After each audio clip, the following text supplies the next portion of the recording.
नमस्कार दोस्तों, अगर आप केवीएस,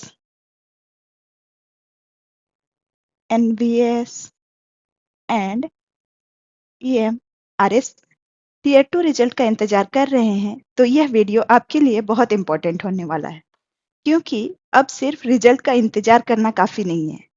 रिजल्ट आज आए, कल आए या किसी भी समय आए, रिजल्ट आते ही आपको आगे क्या करना है, कौन-कौन से डॉक्यूमेंट्स रेडी रखने हैं, इंटरव्यू की तैयारी कैसे करनी है और अगर सिलेक्शन नहीं होता है, तो प्लान बी क्या होना चाहिए, इन सभी पॉइंट्स पर आज हम बात करेंगे। तो वीडियो को एंड तक ज़रूर देखिए, क्योंकि हो सकता है रिजल्ट आने के बाद आपके पास प्रिपरेशन के लिए बहुत कम समय हो। सबसे पहले हम बात करेंगे रिजल्ट को लेकर क्या करें। सबसे पहली बात हम बात करेंगे रिजल्ट को लेकर। आज हम कुछ 2-4 पॉइंट्स के बारे में बात करेंगे, जैसे कि रिजल्ट अगर आता है तो क्या करना है, इंटरव्यू में क्या-क्या कैसे करना है। थर्ड बात करेंगे कि डॉक्यूमेंट्स क्या-क्या रेडी करना है। तो सबसे पहले हम रिजल्ट के लेकर बात करते हैं। तो रिजल्ट को लेकर बहुत ज़्यादा पैनिक मत कीजिए। ऑफिशियल जो वेबसाइट है, ऑफिशियल ऑफिशियल वेबसाइट पर रिजल्ट चेक करें और अपना स्कोर क्वालिफिकेशन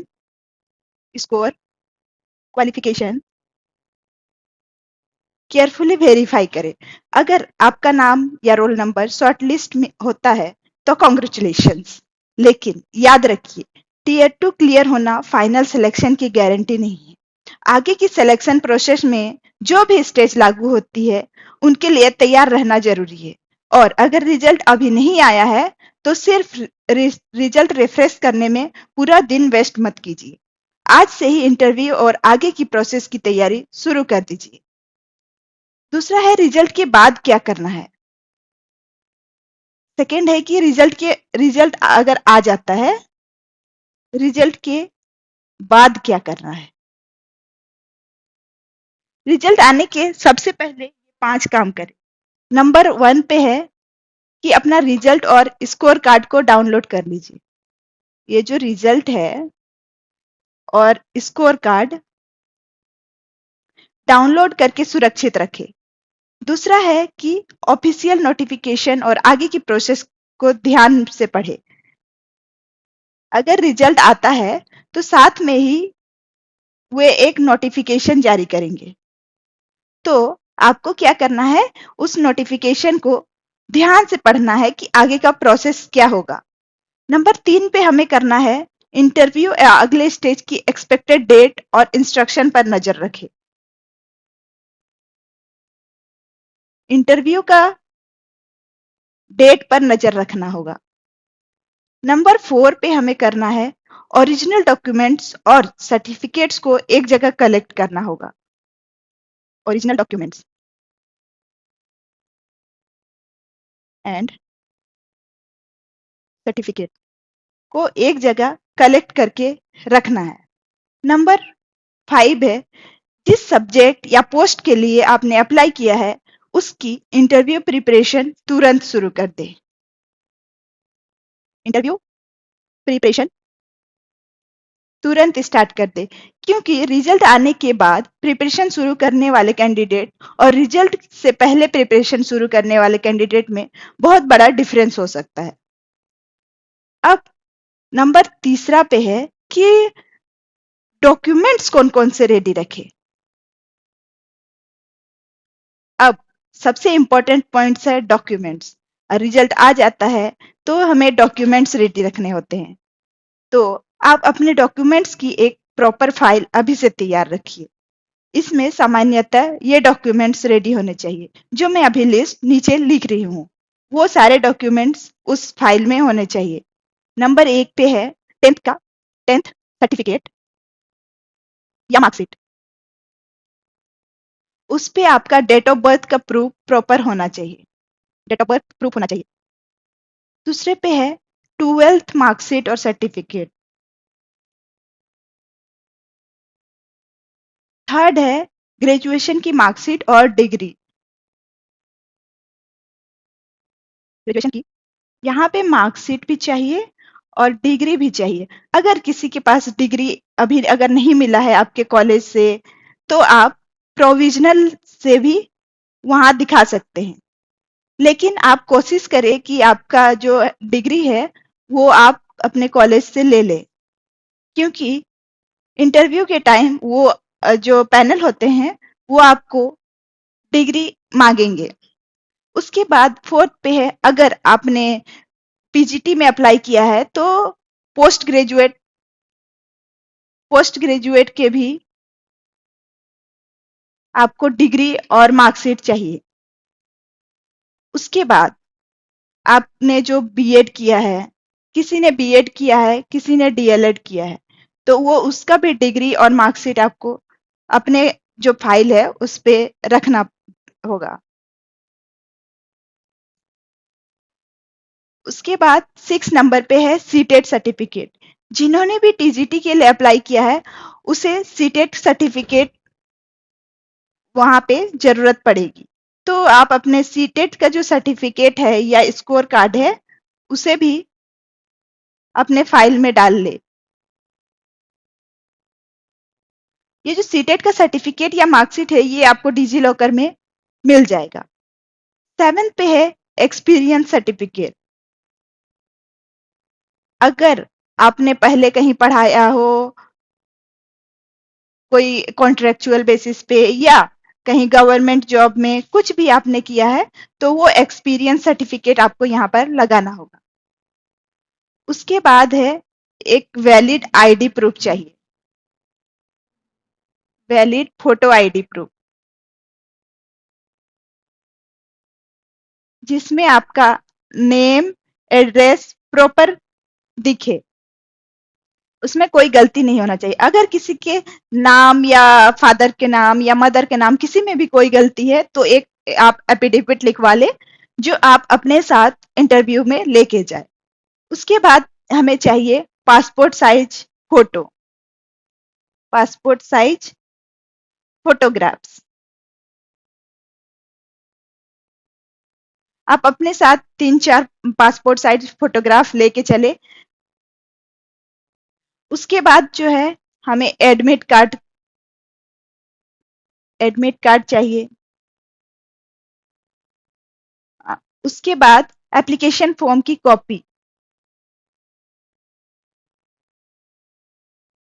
एप्लीकेशन फॉर्म की कॉपी, जो हमने स्टार्टिंग में एप्लीकेशन फॉर्म फिल किया उस समय, वो जो आप सॉफ्ट कॉपी डाउनलोड करके रखे हैं, उसे लेके जाना है। उसके बाद जो टीयर 2, अभी जो रिजल्ट आएगा टीयर 2 का, उसका स्कोर कार्ड को लेके जाना है। और अगर किसी ने गवर्नमेंट जॉब पहले कर रहे हो, तो वो एनओसी जरूर लेके जाए।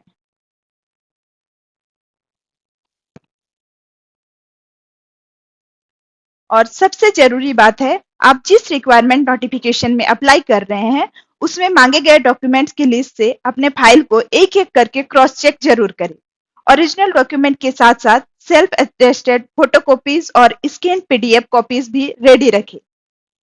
उसके बाद हम 4th पे बात करते हैं, इंटरव्यू की तैयारी कैसे करें। इंटरव्यू की तैयारी, अब हम अपना डॉक्यूमेंट्स रेडी कर चुके हैं, रिजल्ट के बारे में बात हो चुकी है। अब हमारे पास बचा इंटरव्यू की तैयारी। इंटरव्यू की तैयारी कैसे करनी है। अब आते हैं सबसे इंपॉर्टेंट पार्ट की इंटरव्यू की तैयारी। अगर आप टीजीटी, पीजीटी या फिर टीचर पोस्ट के कैंडिडेट हैं, तो सिर्फ सब्जेक्ट नॉलेज पढ़ना काफी नहीं है। आपको प्रिपरेशन को 4 पार्ट में डिवाइड करना चाहिए। नंबर 1 होगा सब्जेक्ट नॉलेज। पार्ट 1 में आपको सब्जेक्ट नॉलेज रखना होगा। अपने सब्जेक्ट के जो important concepts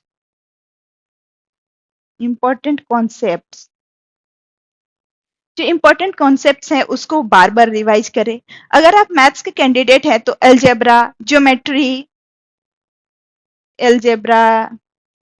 geometry, calculus, coordinate geometry, probability, statistics जैसे इंपॉर्टेंट टॉपिक जो है उन एरियाज को आपको रिवाइज करते रहना होगा। लेकिन सिर्फ डेफिनेशन याद मत कीजिए, उसके जो कॉन्सेप्ट है, जो आप क्लासरूम में कैसे एक्सप्लेन करेंगे, कैसे डेली लाइफ जो रियल एग्जाम्पल है वो उससे कैसे रिलेट करेंगे, उसका प्रैक्टिस कीजिए। अब पार्ट 2 पे आते हैं। पार्ट 2 पे है टीचिंग मेथोडोलॉजी। टीचिंग मेथोडोलॉजी इस टीचिंग मेथोडोलॉजी में आपको पूछा जा सकता है कि आप किसी डिफिकल्ट टॉपिक को बच्चों को कैसे समझाएंगे। अगर जो कोई एक टॉपिक ऐसा है जो बहुत डिफिकल्ट है, तो आप उसे बच्चों को कैसे समझाएंगे। इसलिए अपने सब्जेक्ट के 4-5 टॉपिक और 2-3 मिनट की मिनी टीचिंग जरूर प्रिपेयर करें,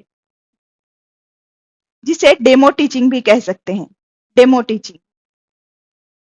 टीचिंग में कभी कभी पैनल अपने अकॉर्डिंग कोई टॉपिक देते हैं, और कभी कभी वे ये बोलते हैं कि आप अपने अनुसार जो भी टॉपिक आपको पसंद है वो आप पढ़ाइए। तो आप 4-5 टॉपिक कम से कम 2-3 मिनट का रेडी करके जाए।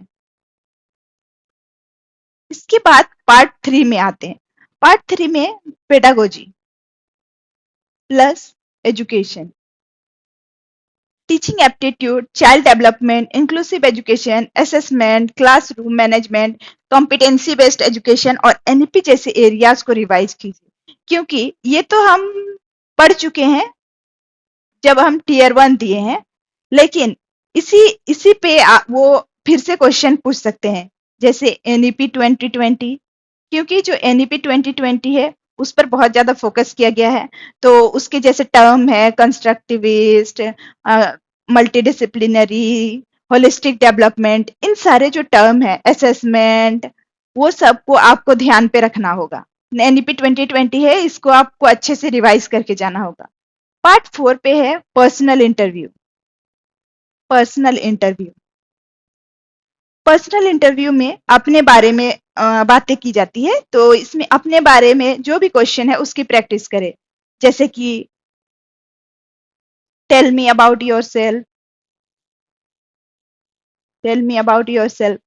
Why do you want to join KVS, why do you want to join KVS. फिर ये भी क्वेश्चन हो सकता है कि why should we select you, why should we select you. इन सब जो भी क्वेश्चन है, इसको आपको बहुत अच्छे से प्रिपेयर करना होगा। अपना स्ट्रेंथ, वीकनेस, और ये है कि आप जो स्टूडेंट है उसको हैंडल कैसे करेंगे, हैंडल वीक स्टूडेंट, जो भी वीक स्टूडेंट है उसको आप हैंडल कैसे करेंगे।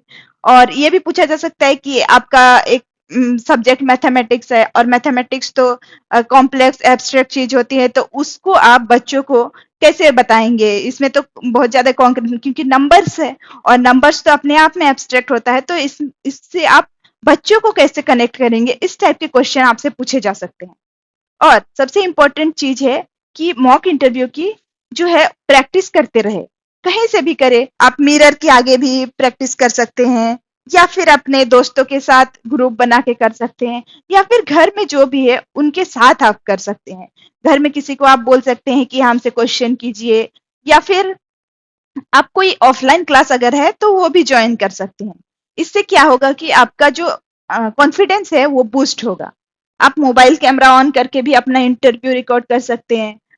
इससे इसमें आप देखेंगे आपकी बॉडी लैंग्वेज क्या है, आई कांटेक्ट कर रहे हैं कि नहीं कर रहे हैं, कॉन्फिडेंस का लेवल क्या है, आंसर आप डिलीवर कर सकते हैं कि नहीं, आप कैसे आंसर कर रहे हैं, कहीं आप बहुत ज्यादा पैनिक तो नहीं है। इन सब को आप देख सकते हैं। अब हम इंटरव्यू तक का तैयारी हो गया।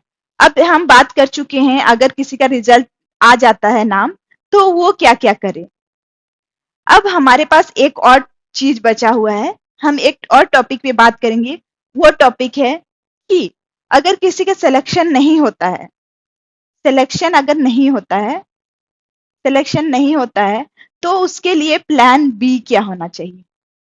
अगर किसी का सिलेक्शन नहीं हो गया तो वो क्या करे, उसका प्लान बी क्या होना चाहिए। अब हम इस पॉइंट पे बात करते हैं। प्लान बी है, अगर जिनका जिनका सिलेक्शन नहीं हुआ, वो एक बहुत ही इम्पोर्टेंट टॉपिक है कि हाँ मतलब जिसका नहीं हुआ वो क्या करे।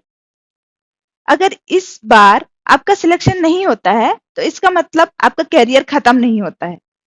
एक रिजल्ट जो है वो, रिजल्ट को अपनी कैपेबिलिटी और फाइनल जजमेंट मत बनाइए कि मतलब इसमें नहीं हुआ तो अब मेरा किसी में नहीं हो सकता है, मेरा तो करियर ही खत्म हो गया।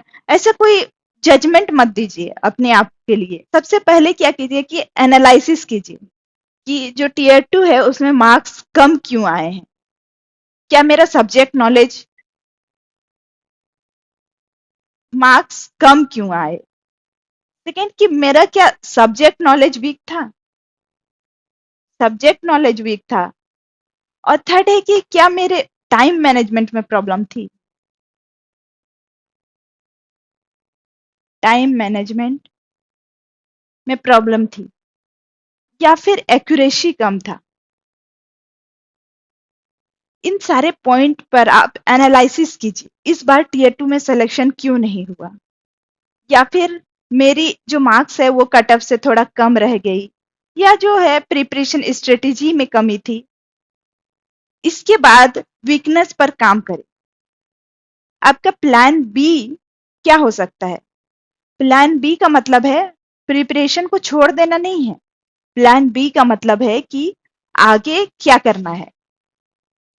आप सी टेट, जेट, अगर आप झारखंड से हैं तो जेटेट, या जो भी स्टेट के हैं तो स्टेट टेट, या फिर टीचर रिक्रूटमेंट के साथ साथ आने वाली केवीएस, एनवीएस, ईएमआरएस और अन्य टीचिंग वैकेंसी जो भी है उसको टारगेट कर सकते हैं। अभी इस केवीएस, ईएमआरएस, एनवीएस का जो भी रिक्रूटमेंट है ये कंप्लीट होने के बाद उनके पास बहुत सारे ऐसे स्कूल्स हैं जो न्यू बने हैं, तो इसका जो है फिर से एक वैकेंसी आएगी, तो आप उसको टारगेट कर सकते हैं। आप अभी टीयर 2 में जो भी गलती किए हैं उस पे अपना काम करके आप जो अभी फिर से न्यू वैकेंसी आएगी उस पर, उस अपना वीकनेस पर काम करके आप एक स्ट्रॉन्ग के साथ आ सकते हैं। अगर टीचिंग आपका लॉन्ग टर्म गोल है तो प्रिपरेशन को एकदम कंटिन्यू रखिए।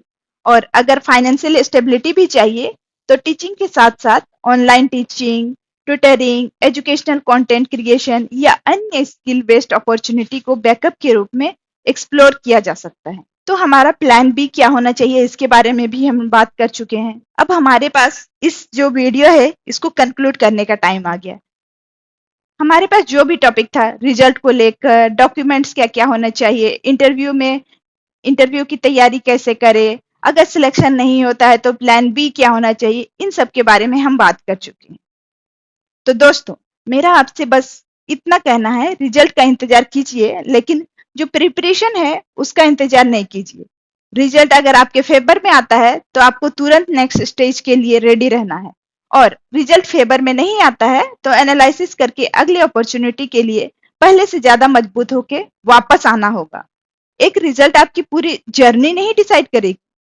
आपका टारगेट सिर्फ रिजल्ट नहीं होना चाहिए, आपका जो टारगेट है वो फाइनल सिलेक्शन होना चाहिए। अगर आप केवीएस, एनवीएस और ईएमआरएस की तैयारी कर रहे हैं तो आप कमेंट में जरूर बताइए कि हाँ मैं केवीएस, एनवीएस, ईएमआरएस की तैयारी कर रहा हूँ। और आप ये भी बताइए कि आप किस पोस्ट के लिए तैयारी कर रहे हैं, टीजीटी, पीजीटी, पीआरटी या फिर नॉन टीचिंग के लिए। आप कमेंट में जरूर बताएं। और अगर आप चाहे तो मैं अगले वीडियो में केवीएस, एनवीएस, ईएमआरएस इंटरव्यू के लेकर 50 मोस्ट एक्सपेक्टेड क्वेश्चन प्लस उसके आंसर भी लेकर आ सकती हूँ। तो वीडियो पसंद आए तो लाइक करें, चैनल को सब्सक्राइब करें और इस वीडियो को अपने उन फ्रेंड्स के साथ शेयर जरूर करें जो केवीएस, एनवीएस, ईएमआरएस का इंतजार कर रहे हैं। All the best. आपकी जो मेहनत है वो जरूर रंग लाए। Thank you.